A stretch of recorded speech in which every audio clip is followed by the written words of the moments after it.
சென்னை சேப்பாக்கம் ஸ்டேடியில் நடைபெற்ற 5வது டெஸ்ட் போட்டியிலும் இந்திய அணி வெற்றி பெற்றிருக்கிறது. இதன் மூலம் 4-0 என்ற கணக்கில் இந்த தொடரை இந்திய அணி கைப்பற்றியிருக்கிறது. இது குறித்த விரிவான தகவல்களை நம்மோடு பகிர்ந்து கொள்வதற்காக கிரிக்கெட் ஆலோசகர் விமர்சகர் சுமன் சி ராமன் நம்மோடு இணைப்பில் இருக்கிறார். சார் வணக்கம் சார். வணக்கங்க சார். இந்த வெற்றி மிகப்பெரிய ஒரு வெற்றியா பதிவு செய்யப்பட்டிருக்கு. இந்த வெற்றியை நீங்க எப்படி பாக்குறீங்க? இல்ல நிச்சயமா, ஏன்னா இன்னைக்கு காலையில ஃபர்ஸ்ட் லஞ்ச் டைம் வரைக்கும் குக்கும் ஜென்னிங்ஸும் ஆடும்போது பார்க்கும்போது இது டிரால போயிட்டு இருக்கிற மாதிரி தான் இருந்தது. ஆனா அதுக்கப்புறம் முதல் மணி நேரமே லஞ்சுக்கு பிறகு 4 விக்கெட் விழுந்தது.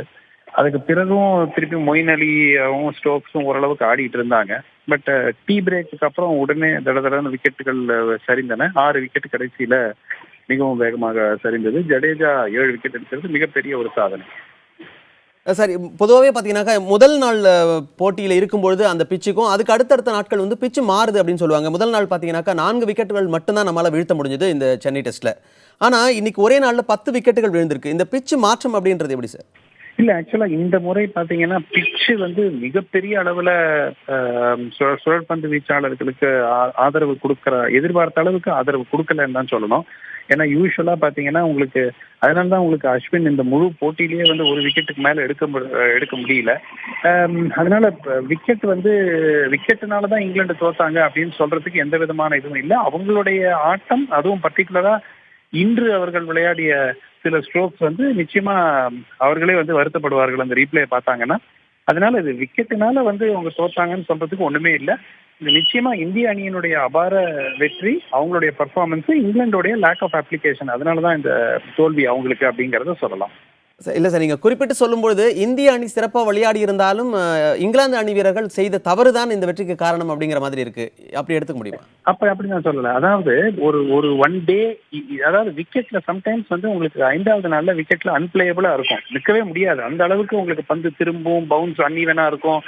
அந்த அளவுக்கு இன்று இல்லை. இன்னைக்கு நீங்க பாத்தீங்கன்னா விழுந்த விக்கெட், பெரும்பாலான விக்கெட்டுகள் பிச்சினால வந்த விக்கெட்டுகள் இல்லை. இந்தியாவினுடைய நல்ல போலிங், கரெக்டா ஜடேஜா பர்டிகுலரா அவருடைய திறமையான பந்து வீச்சு, அதை தவிர இங்கிலாந்து பேட்ஸ்மேனுடைய புவர் ஷாட் செலக்ஷனாலதான் நடந்ததுன்னு சொல்லலாமே தவிர இது விக்கெட்டுனால தான் இந்தியா ஜெயிச்சது நிச்சயமா சொல்ல முடியாது.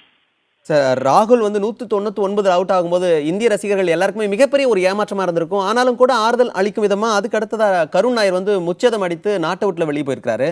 இந்த வெற்றிக்கு இவங்க மட்டுமே காரணமா இருக்க முடியுமா? வேற யாரெல்லாம் சார் சொல்ல முடியும்? குறிப்பிட்ட இது ஒரு டீம் எஃபர்ட். இந்த ஃபுல் சீரீஸ் பாத்தீங்கன்னா ஒவ்வொரு மேட்ச்ல, இப்போ இந்த மேட்ச்ல உதாரணத்துக்கு அஸ்வின் ஒன்றும் பெரிய அளவுல பிரகாசிக்கல. ஆனா இந்த சீரீஸ் ஃபுல்லா அவர் பிரமாதமா விளையாடி இருக்காரு.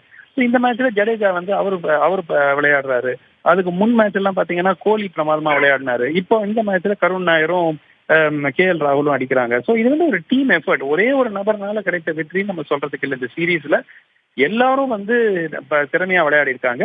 இங்கிலாந்து கொஞ்சம் அன்இமேஜினேட்டிவ். நேற்று கொஞ்சம் ஸ்கோரிங் ரேட்டை அவங்க நேற்று மத்தியானம் கொஞ்சம் குறைச்சி வச்சிருந்தாங்கன்னா நிச்சயமா இன்னைக்கு இவ்வளவு ஒரு இக்கட்டான நிலையில் இருந்தா கூட அதுக்குள்ள அவங்களுக்கு ஒரு 60 ரன் 20 ரன் லீடு இருந்திருக்கும்.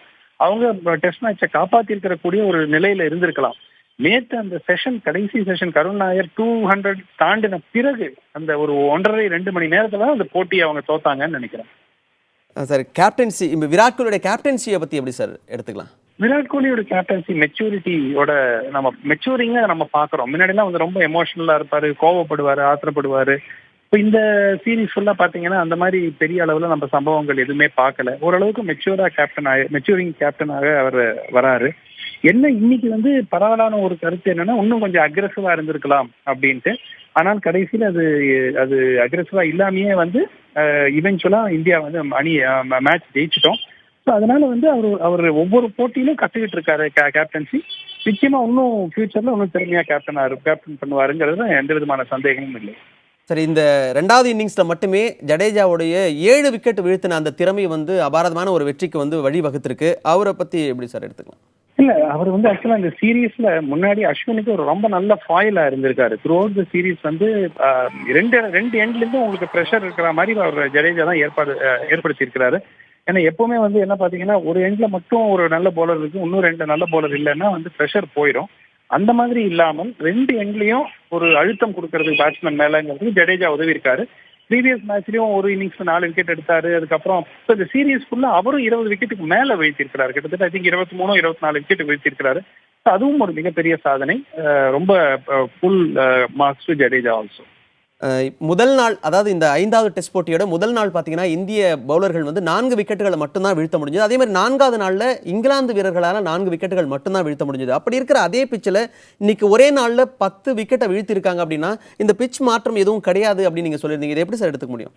இல்ல, பெரிய அளவில் எதிர்பார்த்த அளவுக்கு சென்னையில வழக்கமா பாத்தீங்கன்னா சம்டைம்ஸ் இதை விட அதிக அசிஸ்டன்ஸ் கொடுக்கும் கடைசி 4 விக்கெட். அந்த அளவுக்கு இது விக்கெட் வந்து பெரிய அளவுல பால் வந்து ரொம்ப லோவா இருந்துச்சு, இல்ல விஷியஸ் பவுன்ஸ் இருந்துச்சு, இல்ல பயங்கரமா டேர்ன் ஆச்சு, அதனாலதான் வந்து இந்த வெற்றி கிடைச்சதுன்னு சொல்றதுக்கே இல்ல. இது இங்கிலாந்து வந்து அவங்களுடைய லேக் ஆஃப் அப்ளிகேஷன். நிச்சயமா வந்து அவங்க ரீப்ளேஸ பார்த்தாங்கன்னா வருத்தப்படுறதுக்கு நிறைய இருக்கு இங்கிலாந்து பேட்ஸ்மேனுக்கு. அதே சமயம் அபார bowling, line and length bowling, சரியா திறமையா போலிங் போட்டாங்க. அந்த அடிப்படையில கிடைச்ச வெற்றி தான் சொல்லணுமே தவிர இது விக்கெட்டுடைய கான்ட்ரிபியூஷன் ரொம்ப கம்மின்னு தான் சொல்லணும். இதுக்கு முன்னாடி இந்தியாவுக்கும் இங்கிலாந்துக்கும் நடந்த போட்டிகள்ல இந்த மாதிரி ஒரு சாதனையான வெற்றி இல்லவே இல்லை அப்படிங்கறத நம்ம எடுத்துக்க முடியும் இல்லையா? இல்ல, அப்படி இல்ல. அதான் முன்பு காலத்திலயும் அவசியம் நீங்க வந்து சாதனைங்கிறது வந்து வெறும் ஸ்கோர் லைனை வச்சு சொல்ல முடியாது. ஒரு குவாலிட்டி ஆஃப் அ டீம், ஒரு அணி வரும்போது அதுல என்ன அளவுக்கு குவாலிட்டி பிளேயர்ஸ் இருக்காங்க, அவங்கள தோற்கடிக்கிறோமா அப்படிங்கிறது தான் ஒரு மிகப்பெரிய விஷயமே தவிர நம்ம வெறும் 3-0 4-0 வச்சுக்கிட்டு நம்ம 4-0 ஆயிடுச்சு, முன்னாடி 4-0 இல்ல 3-0 தான் இருந்துச்சு அப்படின்னு சொல்றது அதுல ஒன்றும் அர்த்தம் இல்லை. எந்த அளவுக்கு அதுல குவாலிட்டி பிளேயர்ஸ் இருக்காங்க. இந்த இங்கிலாந்து அணியில பெரிய அளவுல போலிங் குவாலிட்டியே இல்லாத ஒரு டீம், ஸ்பின்னர்ஸே ஒரு குவாலிட்டி ஸ்பின்னர்ஸே இல்லாத ஒரு டீம். ஃபாஸ்ட் பவுலர்ஸ்லாம் ஆண்டர்சன் அவருக்கு பாதி டைம் இன்ஜுரி ஆயிடுச்சு, அதனால அவரால் விளையாட முடியல ஃபுல்லா. பட் அவருக்கும் பெரிய அசிஸ்டன்ஸ் இங்க கிடைக்கல விக்கெட்ல. ஸோ நீங்க குவாலிட்டியை பொறுத்து தான் நம்ம சாதனைன்னு பார்க்க முடியுமே தவிர நிச்சயமா வந்து இருக்கிற டீம் இங்கிலாந்து டீம் இதுதான் வந்திருக்கு. அவங்கள நம்ம தோக்கடித்திருக்கோம் 4-0. ரொம்ப பாராட்டத்தக்கது. முதல் தொடரிலேயே கருண் நாயர் வந்து முச்சதம் அடித்திருக்கிறார். இவருடைய எதிர்காலம் எப்படி சார் இருக்கும்? இல்ல, இப்போ இந்தியன் அணியில இப்போ வந்து இடத்துக்கு ரொம்ப ரொம்ப காம்படிஷன் இருக்க போகுது. ஏன்னா நீங்க பாத்தீங்கன்னா ஷிகர் தவன், ரோஹித் சர்மா, அஜித்யா ரஹானே இவங்கெல்லாம் இல்ல இந்த சென்னை போட்டியில. ஸோ இவங்க வந்து திரும்பி வந்துட்டாங்கன்னா உங்களுக்கு யாரை இறக்குறது, யாரை இப்போ விளையாடுறதுங்கிறது. அதனால கருண் நாயர் இப்போ பர்ஃபார்ம் பண்ணது ரொம்ப பெரிய ஒரு நல்லது இந்தியன் கிரிக்கெட்டுக்கு. ஏன்னா எல்லாரும் மேலேயும் வந்து ஒரு ப்ரெஷர் இருக்கும் எப்பவுமே. நம்ம இடம் வந்து கேரண்டியா இருக்குன்னு யாராலையுமே நினைச்சுக்க முடியாது. அது வந்து ஒரு டீமுக்கு நல்லது. ஸோ தொடர்ந்து அவர் பர்ஃபார்ம் பண்ண நிச்சயமா பிரைட் ஃபியூச்சர் இருக்கும்.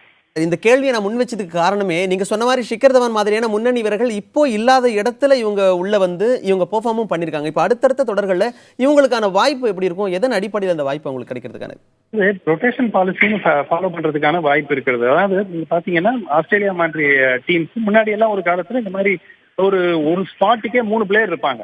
நம்பர் 5 நம்பர் 6க்குன்னு 3 பிளேயர்ஸ் இருப்பாங்க. அவங்களுக்குள்ள ரொட்டேஷன் பண்றதுக்கு தான் ஒரு வாய்ப்பு இருக்கும். ஸோ அதே மாதிரி இந்தியன் செலக்டர்ஸ் வந்து இதை யோசிச்சு எப்படி டீமை ரொட்டேட் பண்ணணும், எப்படி ஃப்ரெஷ்ஷா எல்லா பிளேயர்ஸும் வச்சுக்கணும், எப்படி எல்லாருக்கும் அந்த காம்படிட்டிவ் எட்ஜ் கொடுக்கணும் அப்படிங்கறத யோசிக்க வேண்டிய நேரம் தான். இந்த டெஸ்ட் சீரியஸை பார்த்தீங்கன்னாக்கா 4-0 என்கிற வெற்றி அப்படிங்கிறத தாண்டி எதன் அடிப்படையில் இந்த வெற்றி அடைஞ்சிருக்காங்க அப்படிங்கிறத விளக்கமாகவும் தெளிவாகவும் சொல்லியிருக்கீங்க. நன்றி சார்.